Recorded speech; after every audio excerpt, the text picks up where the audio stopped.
no interfiere.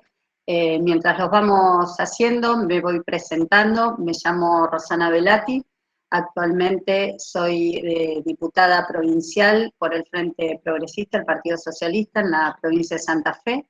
Y hasta diciembre del 2019 trabajaba coordinando en la Secretaría de Hábitat, la región 5, el nodo Venado Tuerto, en todo lo que se refiere a hábitat y vivienda. También tuve una experiencia local en el Consejo Municipal de Venado Tuerto, desempeñándome como secretaria de bloque. Deseo en principio agradecer la convocatoria a esta serie de encuentros de la Usina Social y a su presidente Miguel Lifki.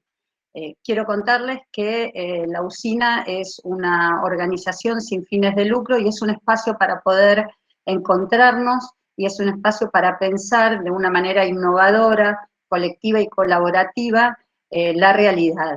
Y sobre todo encontrar en el ámbito de lo local, pero también de lo global, aquellas soluciones, o por lo menos reflexionar sobre aquellas situaciones que se nos presentan, y sobre todo con una visión claramente progresista. Esta preocupación de la usina es lo que hoy nos convoca aquí, sobre todo en un contexto muy complicado, como es el que estamos atravesando a nivel global, lo que plantea el COVID-19. La charla de hoy, como decía, es una de las primeras en las que vamos a abordar el hábitat, la problemática del hábitat y la vivienda, pero desde un enfoque diferente, digamos, planteándolo como una herramienta dinamizadora de la economía. Indudablemente el COVID ha irrumpido en todas las escenas y en las escenas de los países de un modo arrollador, casi que nos llevó puesto, es algo que no estaba en los planes de nadie, y mucho menos de quienes proyectaban distintas herramientas sociales y económicas.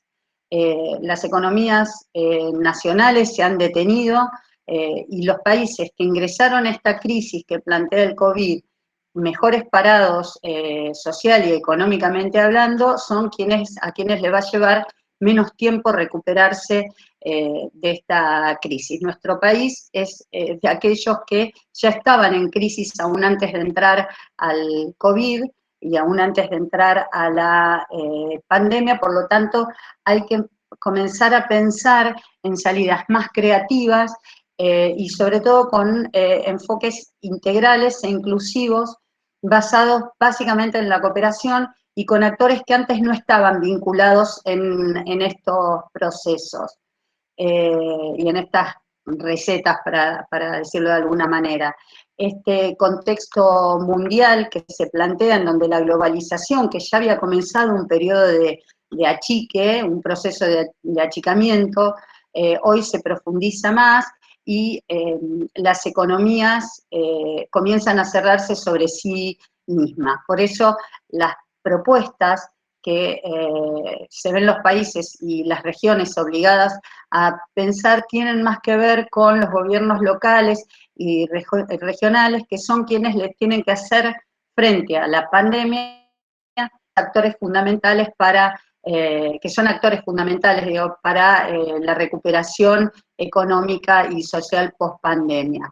En esta situación y en este contexto, en realidad, aparece la obra pública, la infraestructura, la vivienda, el hábitat, como agentes dinamizadores de la economía y del trabajo.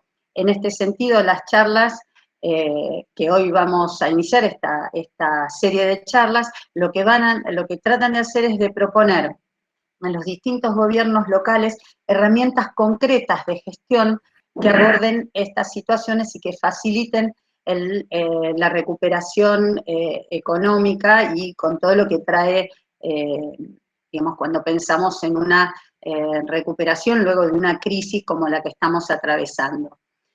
Cuando me convocaron a pensar estas charlas, pensé en algunas experiencias de pequeñas localidades que tenemos en el sur de la provincia, como Chapuy o Amenábar, que son localidades que se esmeraron muchísimo en desarrollar programas de viviendas y emprendimientos relacionados a esto.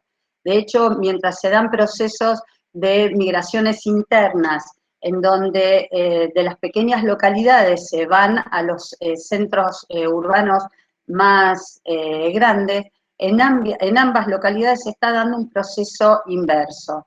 En los últimos 10 años, la población de estas dos localidades han crecido y tiene que ver básicamente con la política habitacional, la política en materias de infraestructuras que han tenido ambas localidades. Pensaron, por un lado, en la captación de suelo vacante, y por el otro lado, que es uno de los mayores desafíos a los que se encuentran los gobiernos locales para acceder, digamos, para poder proyectar un programa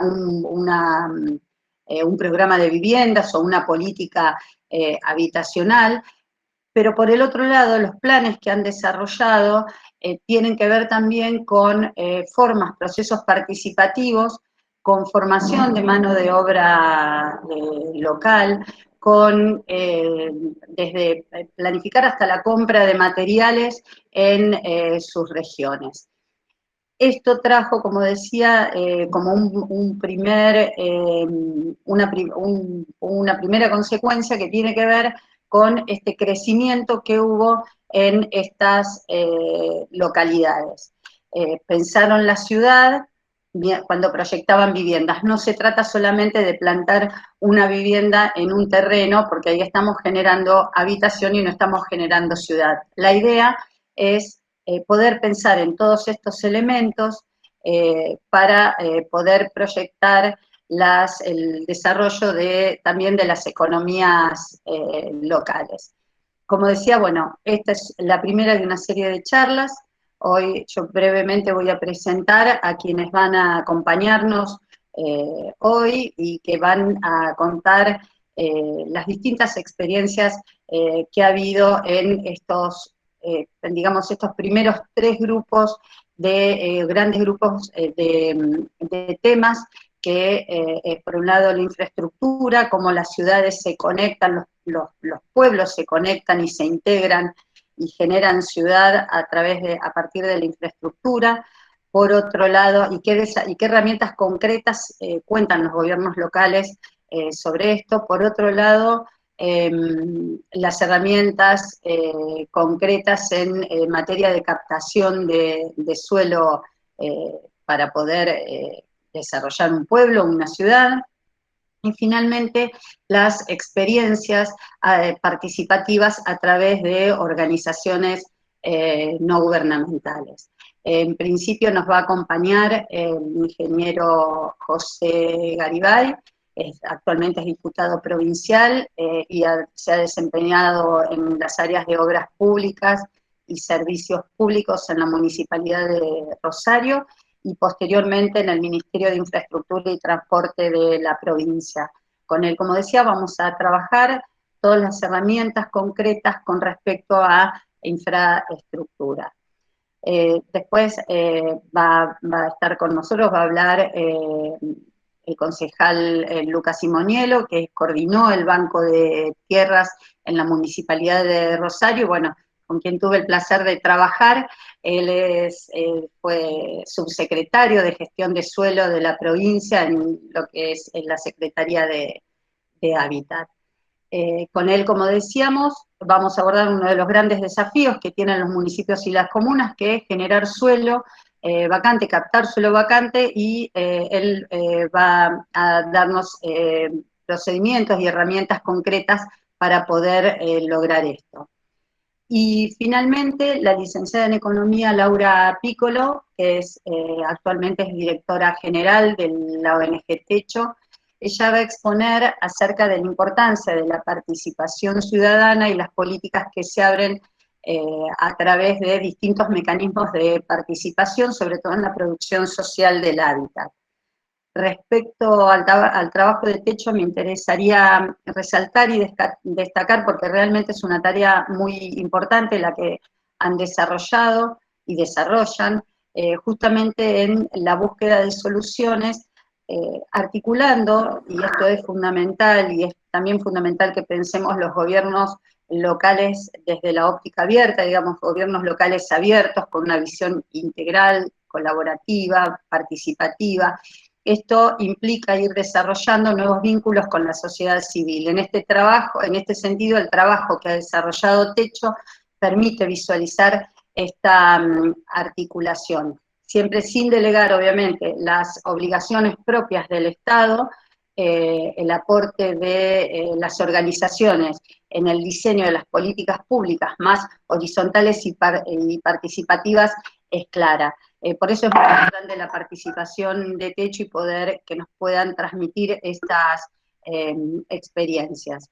Ninguna política pública se sostiene en el tiempo sin la legitimidad de la ciudadanía ni de sus expresiones como lo significan o son las organizaciones no gubernamentales. El trabajo de Techo ha sido muy importante desde un voluntariado en el trabajo con los vecinos de asentamientos irregulares para mejorar las condiciones de vida de la comunidad en donde se insertan.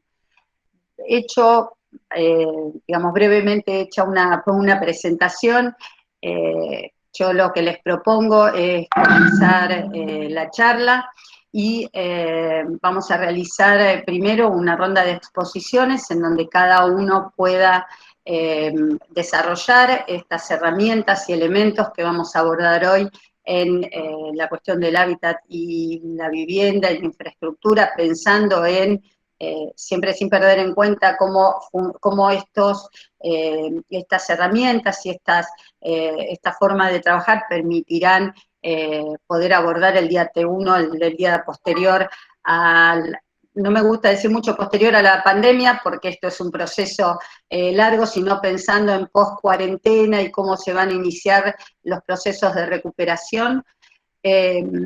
Luego de las exposiciones, si a ustedes les parecen, vamos volcando preguntas a través del chat, y para que sea organizado y se pueda responder a cada una de las inquietudes. Así que bueno, nuevamente gracias a todos los que están participando, especialmente muchas gracias a cada uno de los expositores, a Garibay, a Lucas Simoniello, a Paula Piccolo, y bueno, los dejo con Garibay, el chino para nosotros, que va a comenzar con el primer tema. Hola, bueno, buenas tardes a todos. Muchas gracias, Roxana, por la presentación. Felicitaciones a la Usina Social por esta inquietud de desarrollar como una primer charla, pero pensando en la situación de desarrollo de todas las localidades, las más de 350 localidades de la provincia, y sé que muchos de los que hoy nos estarán escuchando tienen sus responsabilidades. Yo voy a tratar de hacer un breve desarrollo de lo que es la problemática de la infraestructura, la problemática de la planificación. Obviamente son temas duros que la crisis, algo pensando rápidamente para la crisis, es difícil de desarrollar. Yo voy a hacer un análisis un poco metodológico. En primer lugar, la necesidad de tener una planificación urbana, de tener un plan rector de la ciudad. Eso es imprescindible para poder sobre esa base planificar y desarrollar lo que son las infraestructuras de redes urbanas. Yo voy a hablar de las infraestructuras físicas, luego están obviamente las infraestructuras sociales, que es la parte educativa, la parte sanitaria, todo lo que es la parte de servicios a la comunidad.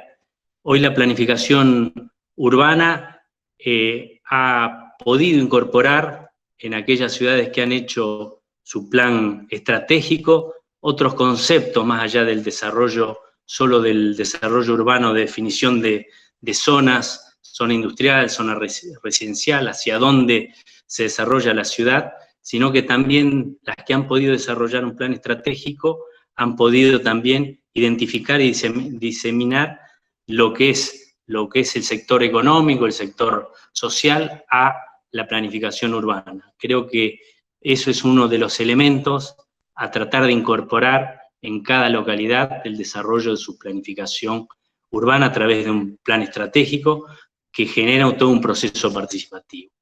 Lo que es la infraestructura física de una ciudad está constituida por redes, la red eléctrica, la red de agua corriente, la red de agua potable, la red de desagües cloacales, la red de gas, la red de desagües pluviales, lo que es la red vial y hoy ya también incorporada lo que es la red de telefonía y de internet. Todas esas redes que están por ahí bajo distintas responsabilidades, algunas están concesionados, otros son servicios nacionales. Creemos que es importante que la ciudad desarrolle, ya sea de forma propia o con alguno de estos actores que tienen su responsabilidad, un plan director de cada una de estos procesos, de estos proyectos, de estas redes de infraestructuras.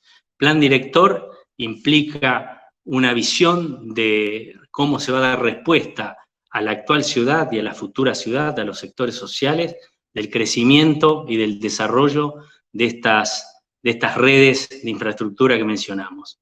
¿Cómo se desarrollan? Hay veces que algunas ciudades han recurrido a consultoras, los pueden desarrollar con equipos propios. Algunas pequeñas localidades lo han desarrollado con estudiantes a partir de su proyecto final que tiene que hacer en la universidad.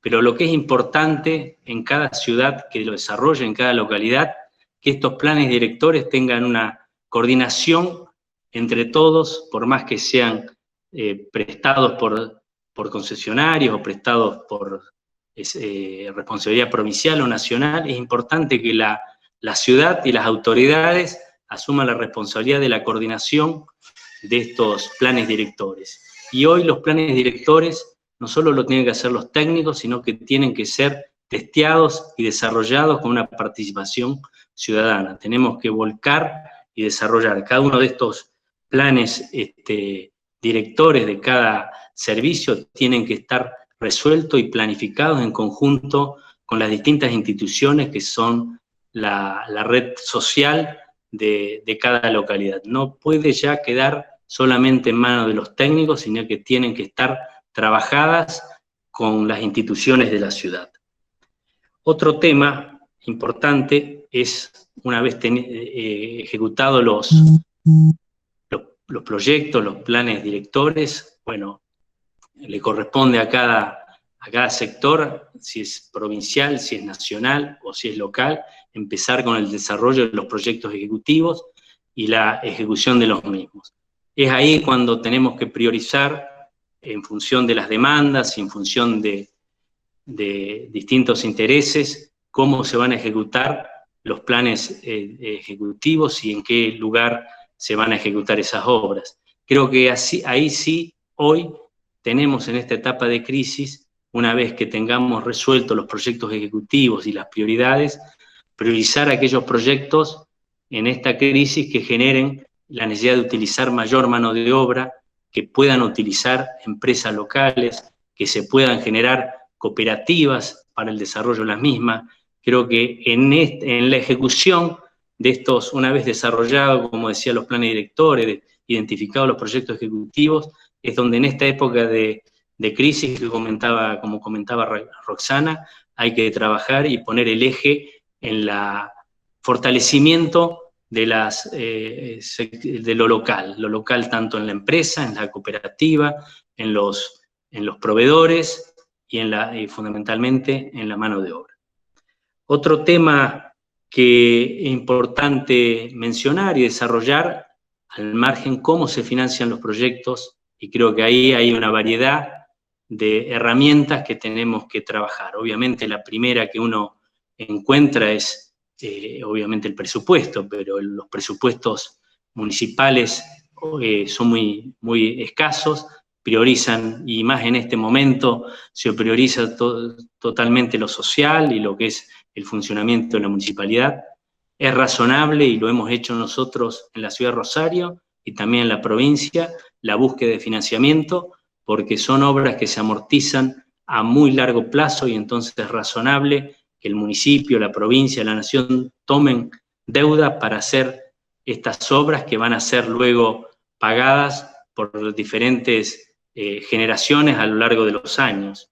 Otro modelo es, y que hay que usar también, es el aporte en fondo específico, la generación de un fondo solidario, un fondo para hacer obras de cloaca que paguen, aporten ese fondo, no solo los que van a ser beneficiarios, sino los que ya han sido usuarios, la que ya tienen la posibilidad de ser usuarios. Esa es otra herramienta de financiamiento. Otra herramienta, obviamente, es el aporte directo del beneficiario. Existe también la posibilidad de hacer lo que mencionó también Roxana por ahí, convenios urbanísticos de uso de suelo, que esa plusvalía que genera ese convenio urbanístico invierta no solo en la infraestructura, por ahí del sector que se urbaniza, sino en algunos casos pueda generar inversión en infraestructura en los lugares menos desarrollados. También está la posibilidad de generar concesiones de obras para este caso.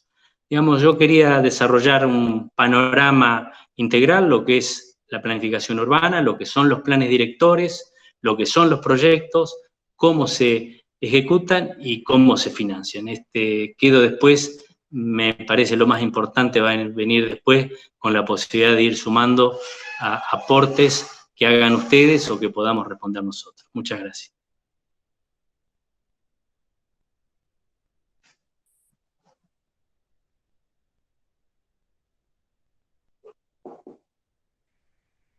Bueno, muchas gracias, Tino. Bueno, José, me sale la familiaridad. Bueno, yo lo que me parecería que en este momento podríamos darle... ¿se escucha bien? Porque no me anda bien, tengo un poquito de dificultad. Alguien está compartiendo una pantalla. Yo te escucho bien. Pero bueno, ahí está. Seguimos entonces con Lucas hace un ratito lo que mencionábamos justamente, que una de las mayores dificultades con las cuales se encuentran los gobiernos locales es la disponibilidad de suelo. Muchas veces uno entra a una localidad y se encuentra terrenos y lotes y que están ociosos, y a uno le parece casi hasta un despropósito encontrar tanto suelo vacante con tanta necesidad de construcción de viviendas o de generación de espacios sociales. En este sentido, Lucas, con la experiencia que tiene tanto en la Municipalidad de Rosario como en la Secretaría de Hábitat, nos va a facilitar y nos va a desarrollar esas herramientas. Así que bueno, muchísimas gracias, Lucas. Bueno, gracias a vos. ¿Se escucha bien? Primero, bueno, agradecer, claro, a la Usina Social y en particular a Nadia Mohamed por haberme convocado para esta actividad. Me gustaría ahora pasar a presentar, si se puede, unas pequeñas anotaciones que me fui haciendo como para no olvidarme de lo que quería, en definitiva, poder trasladar, sabiendo de que es solo una partecita muy pequeña de un tema sumamente complejo y que además está atravesado por la situación del coronavirus. Esperen que me ubique en este programa. ¿Se ve ahí? Rosana, si me puedes responder.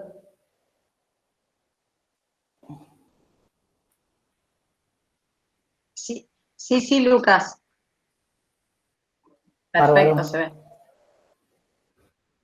Bien, un poco como para iniciar la charla, creo que ha resonado bastante en el marco de la emergencia que estamos atravesando, esto de la necesidad de contar con una vivienda. Y en varias organizaciones han utilizado muy bien esta frase, que para quedarse en casa realmente hay que tener una. Y esto creo que al conjunto de la sociedad le ha hecho, y nos ha hecho a todos, volver a pensar sobre distintas situaciones, algunas que voy a ir apuntando y pasando un poco rápidamente para poder centrarme en los instrumentos de gestión de suelo, pero que no quería dejar de mencionarlos porque hacen al contexto. Y en este sentido, bueno, creo que a todos nos ha hecho volver a pensar sobre aquellas personas que están en situación de calle, que no cuentan hoy con una vivienda para poder pasar esta cuarentena, pero también los procesos que todavía aún faltan de integración sociourbana, de barrios populares o asentamientos humanos precarios, aun cuando hayamos avanzado mucho, donde creo que también es un tema que no se vive de la misma forma, lógicamente,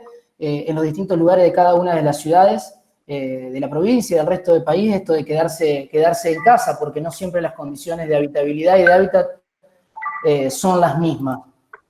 También quería tocar un poco el tema y mencionarlo, el tema de que la vivienda no solo se satisface por vivienda uno a uno para cada uno de los ciudadanos de cada una de las localidades, sino también a través del alquiler, que es un tema que hoy también está claramente puesto en el ojo de la tormenta, porque la tasa de inquilinato de la provincia, y voy a hablar en particular de la ciudad de Santa Fe, hago esa aclaración, fui funcionario de la ciudad de Santa Fe, de la coordinación del Banco de Tierras, ha experimentado, como el resto del país, un aumento en lo que tiene que ver con la tasa de inquilinato, y esa tasa que en el 2001 estaba en 11,8 más o menos, en el 2010 se fue claramente a 18% según los datos del INDEC, y seguramente hoy está más del 20% de los hogares de la ciudad de Santa Fe en situación de inquilinato, así que para quedarse en esa casa hay que prestarle también especial atención a una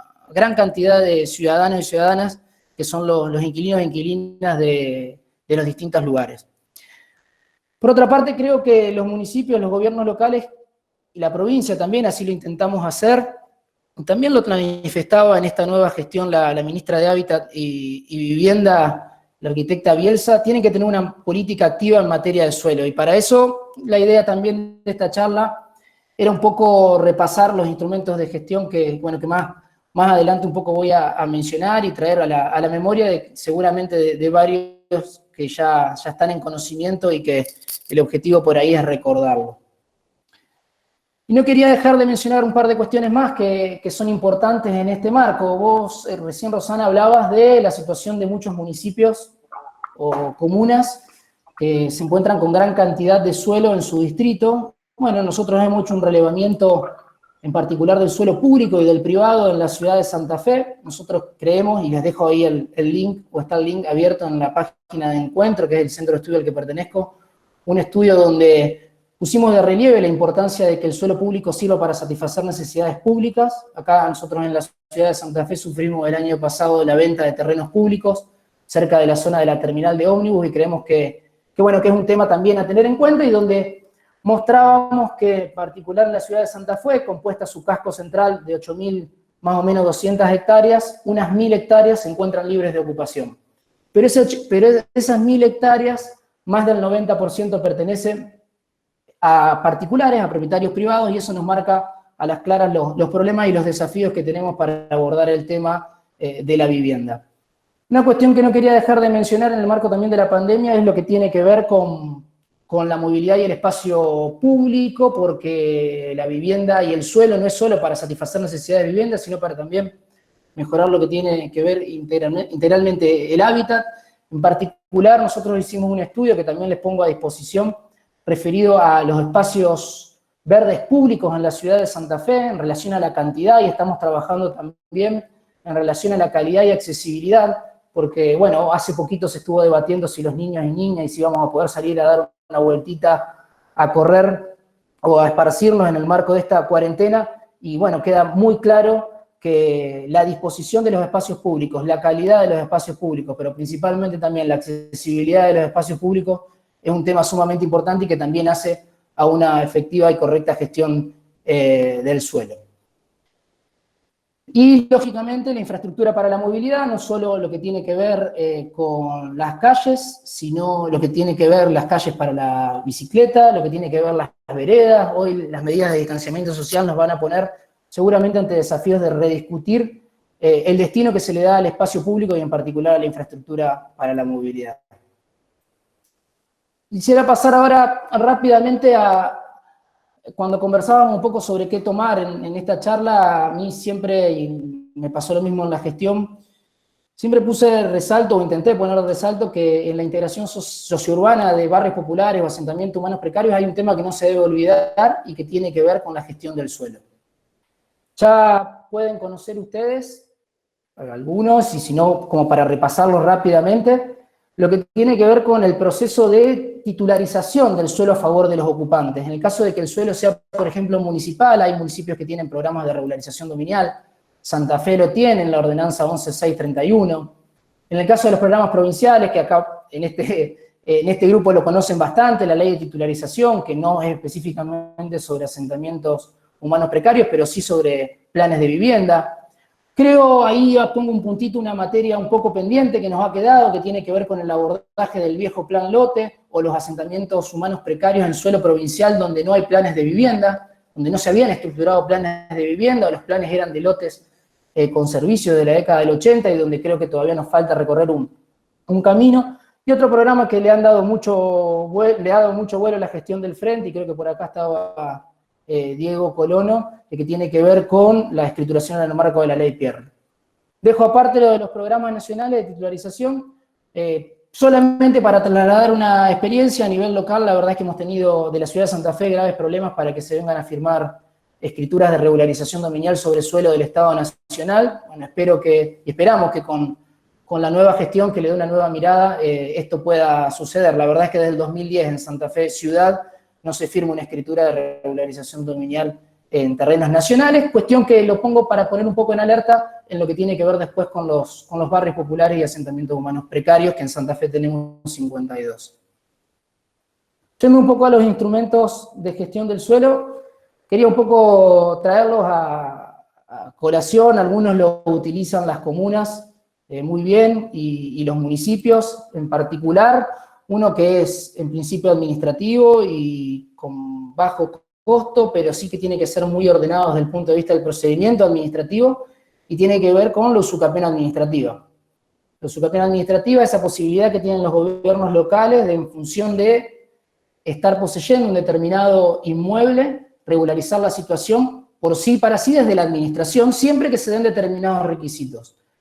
No voy a ahondar en tantos requisitos porque hay un protocolo que hemos trabajado en particular desde Hábitat y sigue colgado en el link del gobierno provincial. Si estuviese en el Instagram hubiese estado borrado, pero en la página sigue colgado y pueden acceder, pero en particular lo pongo de resalto porque sirve no solo para adquirir suelo, nuevo suelo, aquel típico baldío que han dejado de pagar y que no sabemos cómo regularizarlo, pero que en realidad hace más de 20 años se cuida, se mantiene, se le puso luz, a veces se le abrió una calle, pero también como un instrumento interesante para ver lo que tiene que ver la regularización de asentamientos humanos precarios o barrios populares. Es un ejemplo, un instrumento que se ha utilizado, por ejemplo, en Buenos Aires. En eso aconsejo buscar en internet un buen trabajo de Luciano Scatolini, que es subsecretario hoy en materia, o secretario en materia de Hábitat de la Nación, donde explica la articulación que tiene que, porque hay una triangulación entre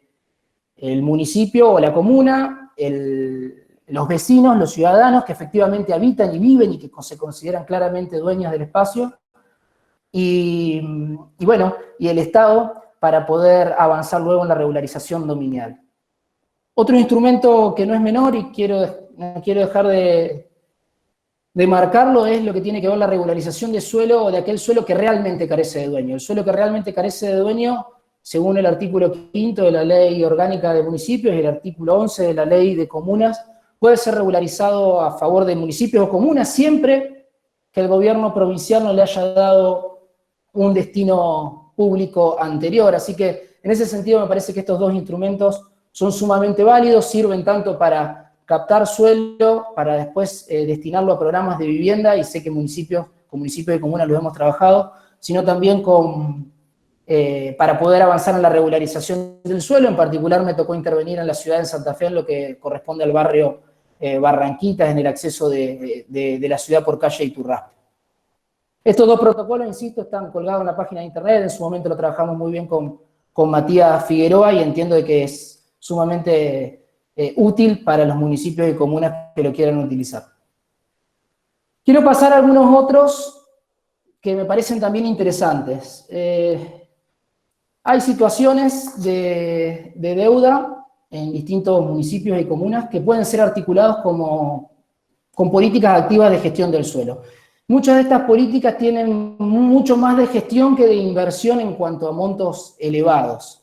Y quiero contar en esto que, bueno, hay un principio muy básico que tiene que ver con que los tributos o las multas deben ser pagadas con suma de dinero, y por lo tanto, todo lo que tenga que ver con la aceptación de un pago con un objeto distinto al que se debía, o una condición en particular que nos establezcan quienes nos quieran donar, con la condición, por ejemplo, de que se le condone la deuda o se le condone la multa por tributos que tengan, estas dos situaciones tienen que intervenir siempre los consejos municipales. En Santa Fe hubieron 2 ejemplos y nosotros estamos trabajando, bueno, desde la concejalía con el equipo estamos trabajando una propuesta para modificar una ordenanza local. 2 ejemplos muy importantes. Uno, la ordenanza 12.166, que el municipio, trabajamos en su momento para que el municipio adquiera el inmueble, que era una cava, pero que a la vez cumplía destino de reservorio y por lo tanto una función sumamente importante desde el punto de vista hídrico para el entorno en el que se encontraba.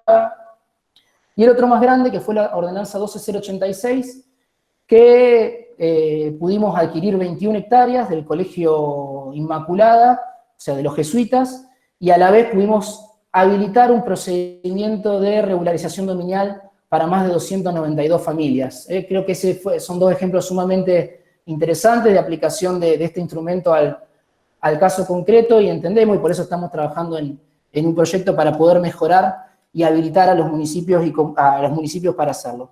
Hay antecedentes legislativos. El año pasado trabajamos con Jorge Gem un proyecto para regularlo a nivel provincial y poder habilitar al gobierno provincial a que condone directamente deuda o acepte dación en pago aquellos inmuebles, aquel suelo que esté ubicado en asentamientos humanos precarios o barrios populares, o para poder ejecutar algún tipo de equipamiento público, o para poder realizar algún tipo de obra hídrica. Creemos que el destino es sumamente importante porque se puede tratar de una delegación que hace el Consejo Municipal al Ejecutivo y tiene que estar específicamente, creemos, establecido cuándo lo puede hacer.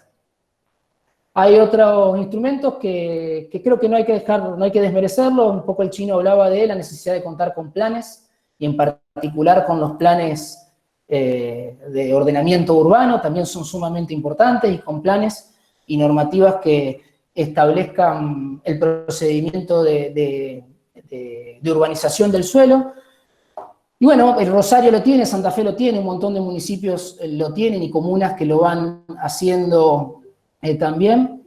Son estas cargas urbanísticas que básicamente consisten en la posibilidad de que el Estado municipal, como condición para poder habilitar suelo urbano, establezca la necesidad de donar X porcentaje de suelo, que el que termina definiendo para qué es ese suelo siempre, y hay que recordarlo, termina siendo el Estado a través de su normativa. Por lo tanto, puede ir, como normalmente ocurre, para espacio público, porque se tiene que cumplir con normativas locales y porque también se tiene que cumplir con normativas provinciales, pero también se pueden establecer especiales cargas urbanísticas para reserva de tierras, como es el caso de la ciudad de Santa Fe, y el deber de, en cada proceso de urbanización de suelo de mayor de 1 hectárea, ceder a favor del Estado local el 5% de la superficie total.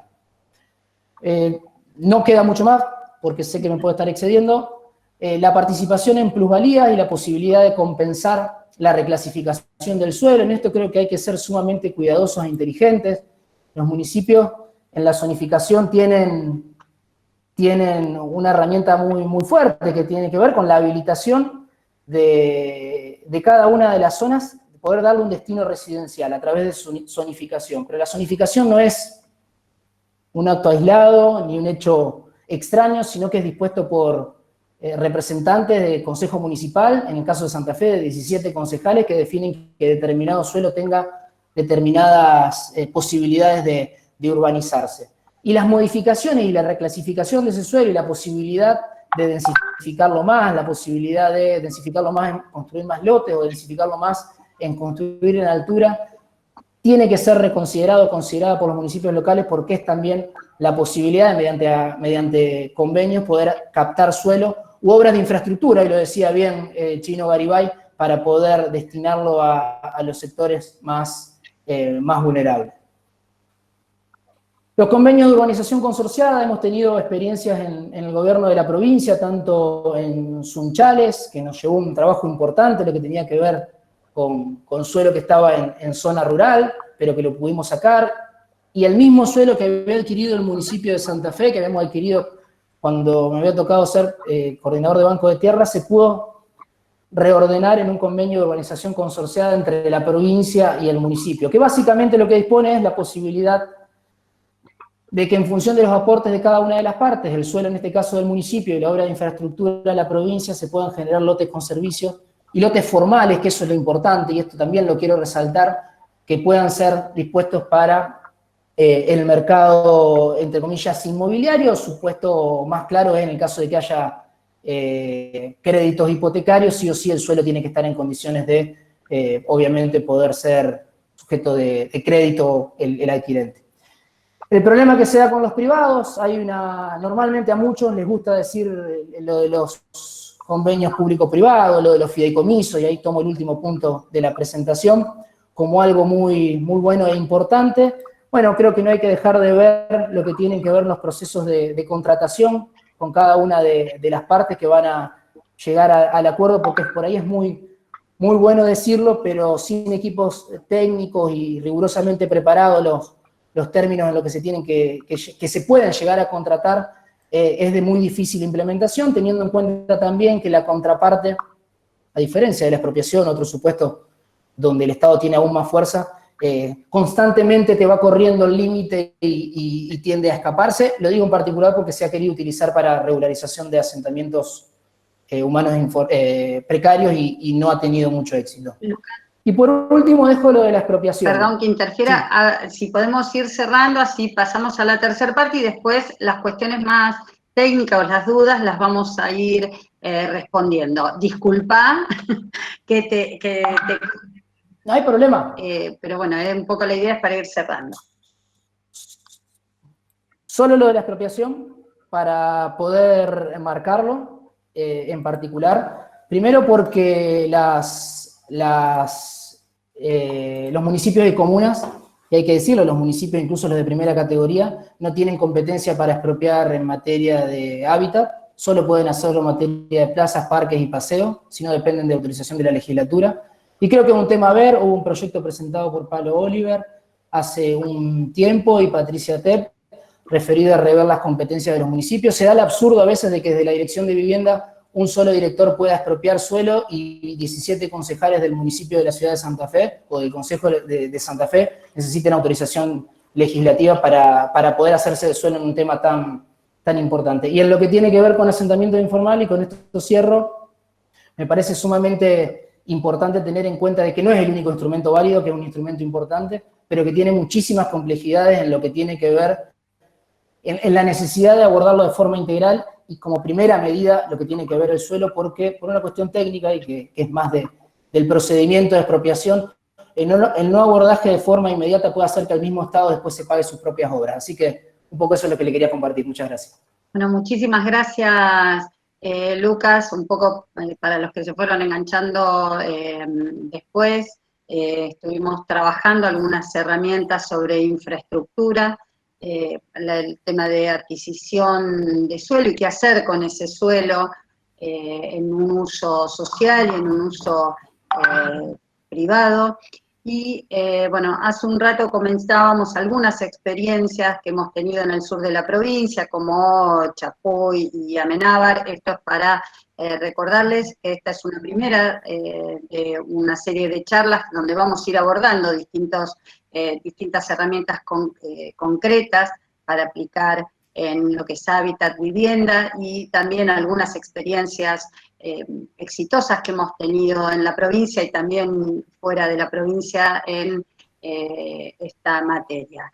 Ahora, como decíamos, uno de los elementos fundamentales en esto es la participación ciudadana, la participación de las organizaciones de la sociedad civil. En este sentido, me permito desviarme un poquito del programa, además de presentar a Laura Piccolo, quien va a hablar acerca de la experiencia de Techo, es darle algo que la verdad me llamó la atención. Hay una campaña interesantísima de donación que está llevando adelante Techo por todo el trabajo, un poco tomando lo que decía Lucas con respecto a los asentamientos irregulares, así que Laura, te desvío un poquito y antes de arrancar me parece que vale y cabe mencionar la campaña que están realizando en ese sentido antes de entrar en la experiencia que han desarrollado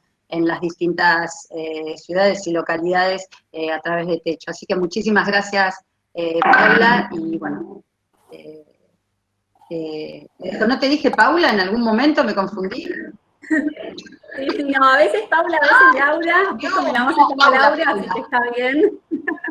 Está bien, bueno, buenas noches a todos y todas. Primero que nada, bueno, gracias Rosana por la presentación, gracias también a Lausina y bueno, gracias a Ceci ahí por invitarme y poder un poco compartirles nuestra experiencia. Nosotros somos una organización social, ahora en la presentación estaba un poco qué hace nuestra organización, que trabaja en barrios populares. Y aprovecho para contar brevemente lo de la campaña que recién mencionaste, en este contexto de pandemia y de gran emergencia y crítica sanitaria y también alimentaria. Nosotros estamos haciendo una campaña para juntar donaciones, que ahí los que se quieran sumar, la página es donar.techo.org, porque bueno, ahora vamos a ver un poco cómo es nuestro modelo de trabajo, pero lo que nosotros estamos trabajando a través de esta campaña es llevar ayuda y alimentos a los barrios populares de todo el país donde trabajamos, para poder brindarle alimentos a los comedores que los están manejando en parte los referentes que con los cuales nosotros trabajamos. Así que les muestro un poco a través de la presentación bien qué es lo que hacemos como organización, y también un poco por qué estamos hablando acá de participación y por qué nosotros también creemos que cualquier tipo de proceso de integración sociourbana que se encare tiene que tener una mirada transversal de participación, entonces por eso es que también venimos acá a hablar de ello. Yo ahora voy a presentar, avísenme si no se ve la pantalla. Ahora estoy compartiéndoles para poder guiarles. Le pongo acá el cronómetro, así no me paso con el tiempo y vos cualquier cosa... Ay, perdón. Cualquier cosa, Rosana, avísame. Y se está presentando, ahí está, perfecto. Bueno, para todos aquellos que no la conocen, Techo es una organización social, como bien mencionaba antes, que trabaja en barrios populares o asentamientos informales con el fin de superar la pobreza.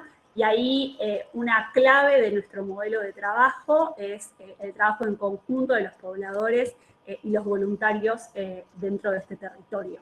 Ahí un poco para contarles un poco más, como los pilares estratégicos de nuestra organización es trabajar y fomentar el desarrollo comunitario, que lo entendemos como el ejercicio de la ciudadanía, y esto lo hacemos principalmente mediante el mejoramiento de condiciones de hábitat y habilidad.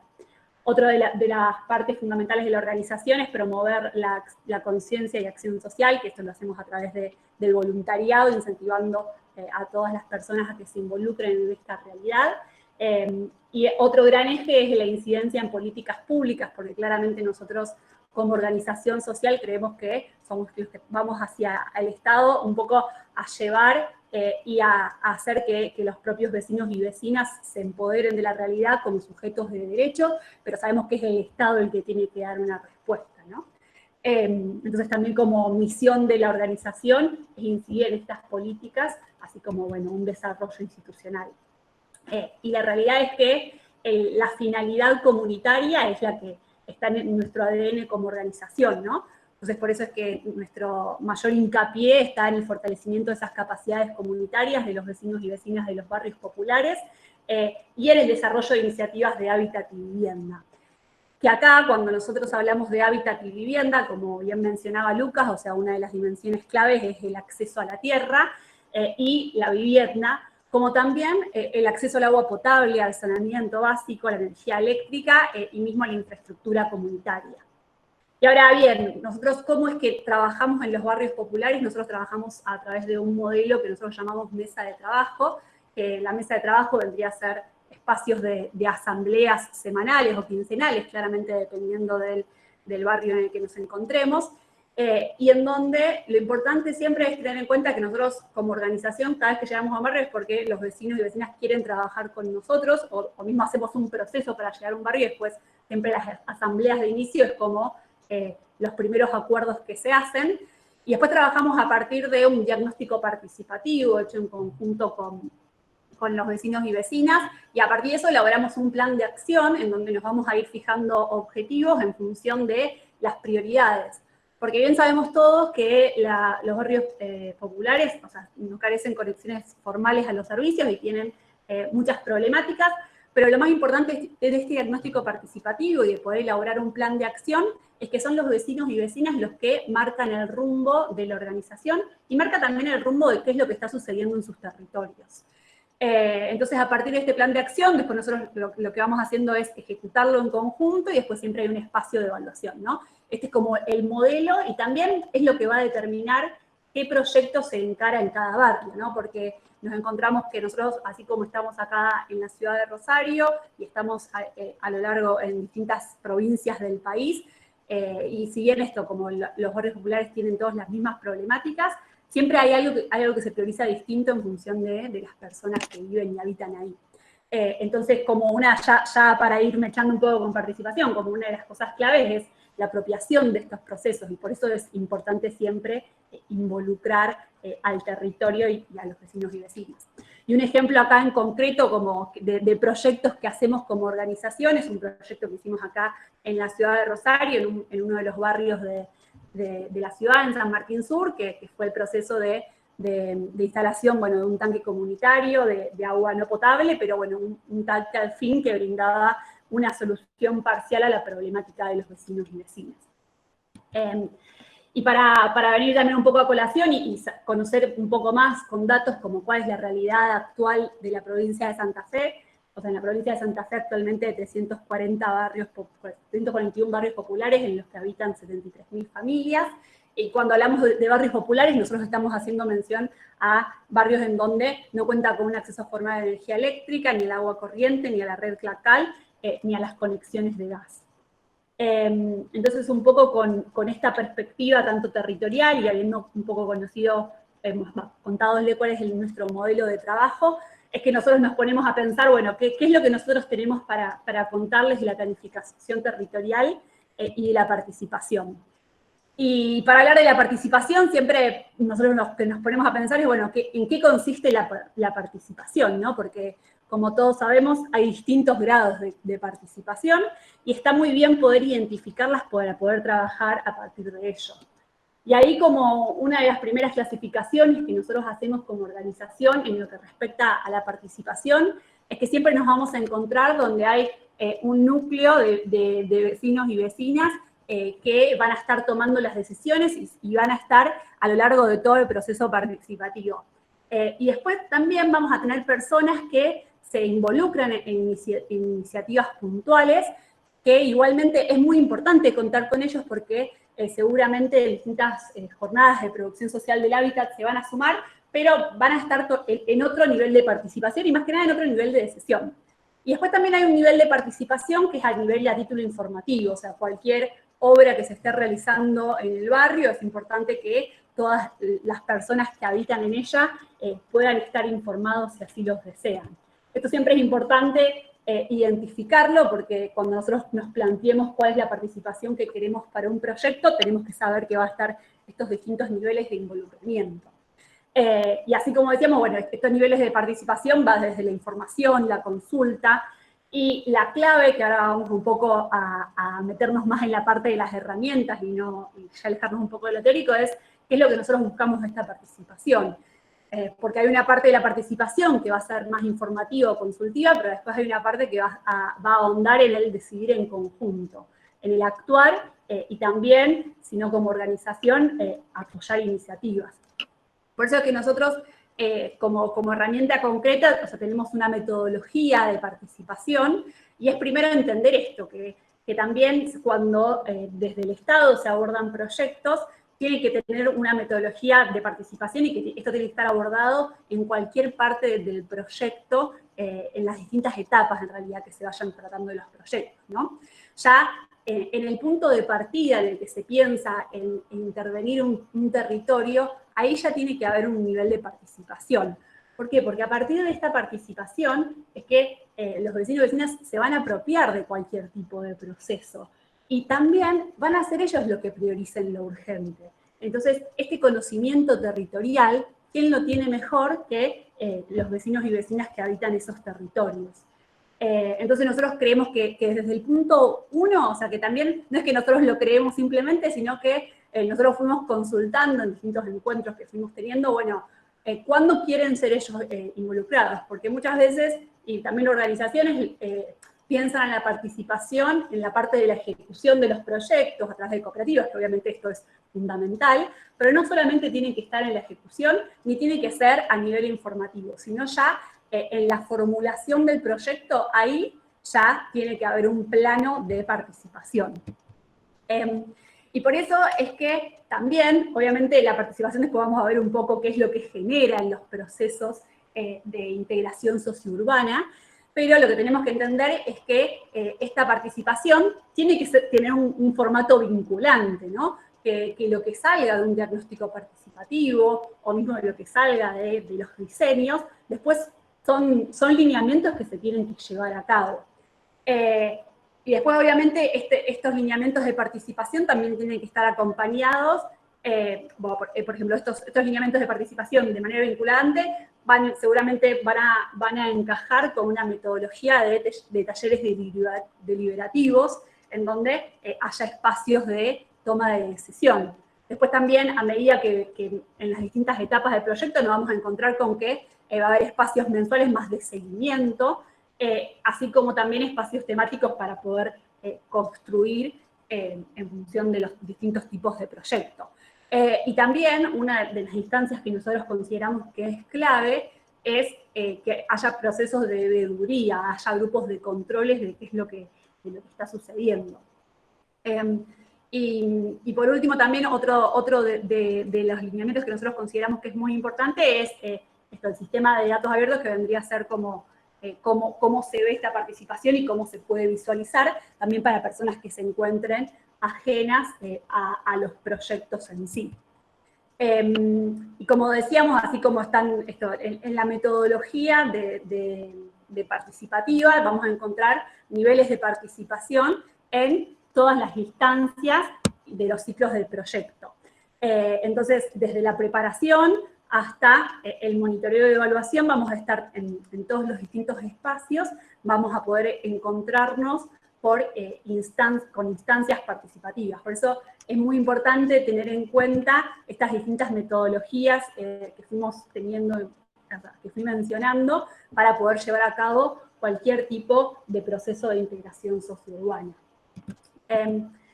Y como decía, este enfoque participativo, en donde el protagonista va a ser la población que habita los territorios.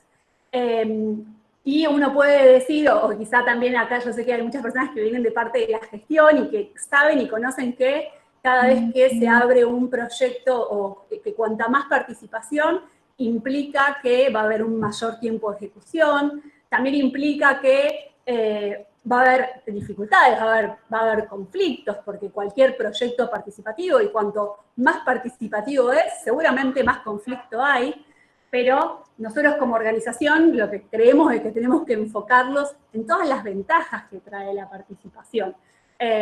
Y como mencionaba, o sea, en la apropiación de los procesos, también en los vínculos que se generan a nivel comunitario, los procesos participativos, el crecimiento que tienen todas las personas que transitan estos procesos de construcción colectiva, la conciencia colectiva que se genera, porque cada vez que vemos que hay un proyecto que se está llevando a cabo en un barrio y donde tenemos una mesa de trabajo activa y hay un grupo de vecinos y vecinas tomando decisiones, vemos que se genera una conciencia colectiva y también se siguen construyendo estos lazos y se genera cada vez más empatía dentro del mismo territorio. Y además, cualquier proyecto, cuanto más abierto sea y también cuanto más información haya, también le otorga otro distinto grado de credibilidad. Cuando, por más de que a veces los tiempos de esto sean mayores, como yo creo que esa es una de las mayores dificultades, que nos encontramos, la credibilidad que se genera y la sostenibilidad, ¿no? Y el saber, o sea, nosotros lo vemos como organización, nosotros creemos que cualquier proceso que estén participando más personas también es más sostenible en el tiempo, porque cualquier dificultad o cualquier obstáculo que se vea después en relación a ese proyecto, va a ser mucho más fácil de sobrellevarlo si nos encontramos con que hay un grupo que participó de esa decisión, que conoce cómo se llevó a cabo esa decisión. Por eso, así como sabemos que esto, hasta el abordaje va a ser algo distinto, y también ahí como nosotros como organización y más territorial nos encontramos a veces esto con que cuando se empieza a dividir lo técnico de territorial, ahí ya vemos como un alejamiento de la participación. Y nosotros creemos que esto que es muy importante, y bueno, esperemos que en este contexto que sabemos que va a haber medidas y que va a haber procesos de integración, creemos que es clave que nos tomemos, aunque sea el tiempo, para tratar de hacerlo participativo, ¿no? Porque creemos que las consecuencias y los efectos a largo plazo de esto va a ser mayor. Así que bueno, también como para ir cerrando, uno de los conceptos que queríamos dejar, que bien vos, Rosana lo mencionaste al principio, es el de la producción social del hábitat, y ahí también es entender que la producción del hábitat ya sucede hasta a veces antes de que llegue un programa o un proyecto del Estado en particular, sino que los vecinos y vecinas y todos los pobladores día a día construyen su territorio, construyen su barrio. Entonces, nosotros creemos que cuando el Estado llega, que tiene que llegar, tiene que tomar todo este saber comunitario y tiene que tomar todas esas experiencias para así poder llegar a un proceso mejor. Así que bueno, esa es un poco la presentación, y bueno, después dejamos el espacio para preguntas o comentarios. Muchas gracias. Bueno, nuevamente muchísimas gracias, Paula. No sé por qué se me fijó Laura en algunos momentos. Bueno, hay algunas preguntas, ya que te tengo ahí en pantalla. Leo las textuales. Para Paula, ¿cómo escalar a nivel nacional en un plan de intervención sociourbana que permita integrar los barrios populares y amortiguar, entre comillas, la desigualdad? Y pegado, digamos, o junto con esto, vinculado con esto, es cuáles podrían ser, no, las herramientas serían para otra participación. ¿Y qué herramientas piensan desde Techo o utilizan para generar esos deseos de participación de los y las vecinas, digamos, que es lo que parecería más difícil de sostener en el tiempo? Hace un rato hablábamos que las políticas públicas se sostienen con la participación, cuanto mayor participación hay, más sostenibles y durables en el tiempo. Entonces, en ese sentido iban las preguntas. Bueno, perfecto. Ahí, primero con el plan a nivel nacional, yo ahí no sé si conocen, pero por ejemplo los datos que yo mostré es del RENAVAP, que el RENAVAP es el Registro Nacional de Barrios Populares, y ya en el año 2018 se sancionó una ley a nivel nacional, la Ley de Integración de Barrios Populares, que el año pasado no se le había otorgado un presupuesto, pero ya previo a la pandemia ya había estado el anuncio de que iban a comenzar a darse estos procesos de integración sociourbana, y esta ley, o sea, nosotros la impulsamos como organización territorial, pero está impulsada por distintas organizaciones sociales, entre las que se encuentra Cáritas, Barrios de Pie, CCC y la CETEP, en donde lo que hay, que eso después si quieren se los puedo compartir, es lo que nosotros llamamos como un plan maestro, en donde la Mesa Nacional de Barrios Populares, que está compuesta por referentes de todo el país, elaboraron distintos ejes que hay que tener en cuenta para pensar la integración de los barrios populares. Esos ejes, hay también un plan maestro donde se pensaba que en 12 años, con una determinada inversión, se iba a poder dar la integración sociourbana. Obviamente que todos sabemos que para que eso sea posible tiene que haber una voluntad política y tiene que haber una asignación de presupuesto, ¿no? Así que bueno, esperemos que esa asignación de presupuesto esté, porque ya los planes están, y también, como decíamos antes, los planes están pensados por esta Mesa Nacional de Referentes Comunitarios, que son habitantes de barrios populares. Entonces ya tienen como también metida esta mirada de participación. Cuando pensamos en la herramienta, bueno, ahí herramientas concretas son eso, son talleres deliberativos. Sabemos que los espacios o sea, cualquier proceso de integración, por eso ahí también yo creo que un desafío es mantener la participación a través de todo un proceso de integración, conociendo su duración. Ahí todavía no tenemos la experiencia como organización porque no acompañamos de lleno ningún proceso de integración, esperemos poder hacerlo en el corto plazo. Pero sí, nosotros, como organización, acá en Argentina estamos ya hace más de 10 años y hay espacios donde las mesas de trabajo que les mencionaba al principio se sostienen, o sea, están hace 10 años activas, podríamos llamarlo. Activas vendría a ser con un grupo de vecinos participando. Obviamente ahí no pretendemos de que esté un barrio entero participando a lo largo de todo el proceso, pero sí sostener, y herramientas vendrían a ser los talleres, o sea, los talleres deliberativos. Bueno, las herramientas concretas que nosotros utilizamos son siempre planes de acción y demás para poder sostenerlo. No sé si ahí contesté tu pregunta. Bien, perfecto. Volviendo un poco más a lo que exponía Lucas respecto a al acceso al suelo y a la generación de suelo vacante, Lucas, una de las preguntas establece o plantea la ley de urbanizaciones, dice o establece el 10% de espacios verdes para los reservorios de agua. ¿Puede utilizarse una parte de esos porcentajes para suelo o para utilizar para la construcción de viviendas o edificios públicos?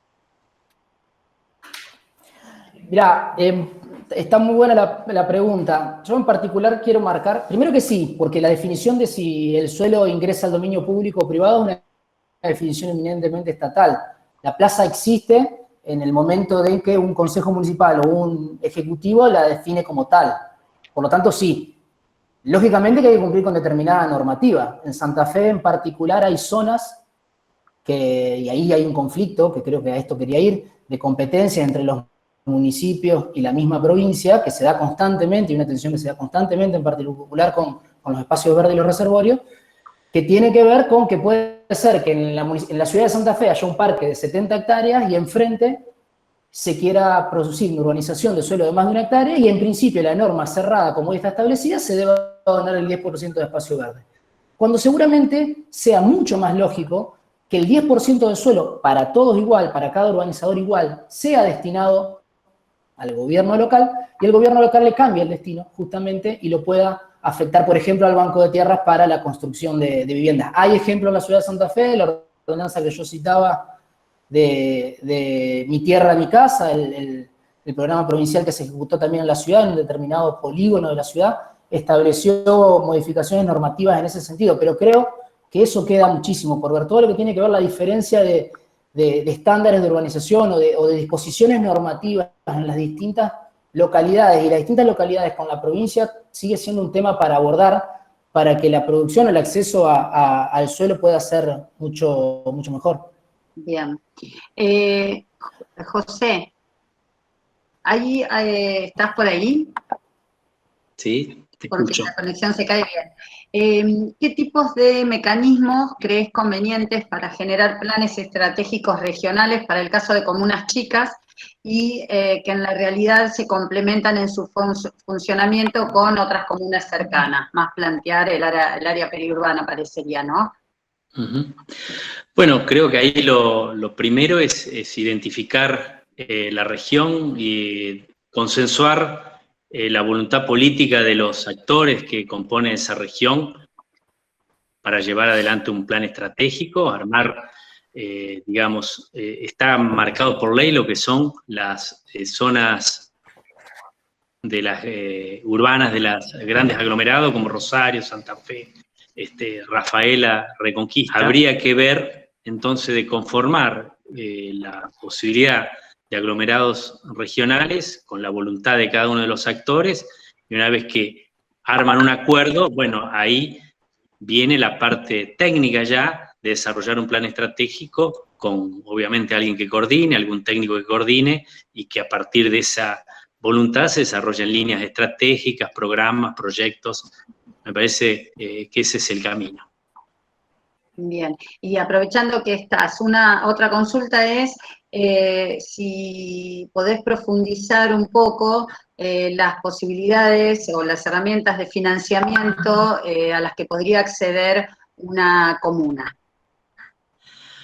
Bueno, el financiamiento más interesante obviamente es el de largo plazo que dan y de bajo interés que dan fundamentalmente los organismos internacionales, Banco Mundial, BID, CAF, la Agencia Francesa de Desarrollo.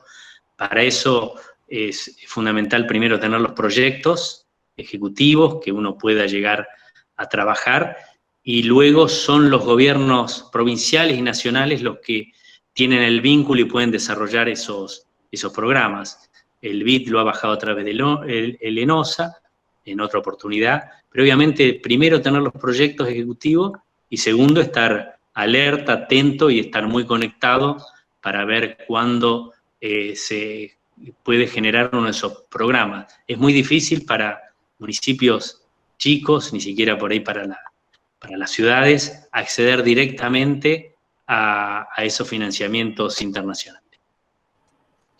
Bien, bueno, por imperio del tiempo, hay algunas preguntas que quedaron pendientes. Yo recuerdo que pueden ingresar a la página web de la usina, lausinasocial.org.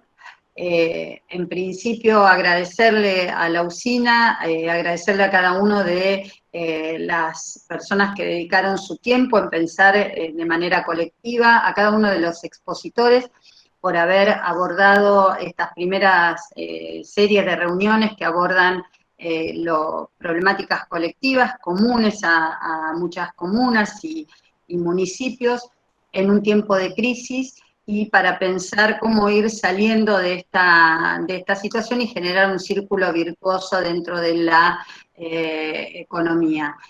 Como les decíamos hace un rato, en las próximas charlas vamos a abordar otro tipo de herramientas con experiencias concretas que se han desarrollado en otras comunas, y bueno, pueden enviar y dejar en la página web su correo electrónico para mucho de la información y el material que tanto Lucas Simonielo como Paula, como José Garibay han presentado, bueno, poder facilitarlos en la medida que lo necesiten. En un próximo encuentro, como decía, vamos a sumar otras experiencias con herramientas innovadoras en la producción del hábitat, la vivienda e infraestructura. Así que muchísimas gracias y quedamos a disposición para un próximo encuentro.